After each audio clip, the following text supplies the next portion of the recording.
Kim aytdi sizga qaynonalar kuyoviga bemehr bo'ladi deb?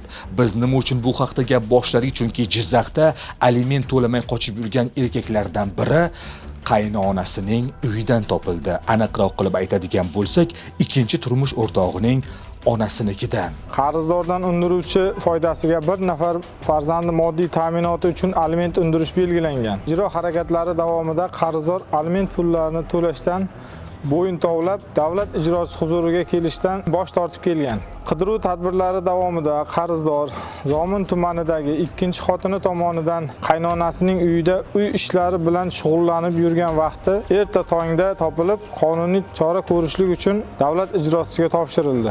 Uning alimentdan bugungi kunga qadar qarzi qariyb 62 million so'mni tashkil qilgan. Aliment qarzdorlik bu to'lashingiz kerak bo'lgan pul hamda farzandingiz oldidagi mas'uliyatdir.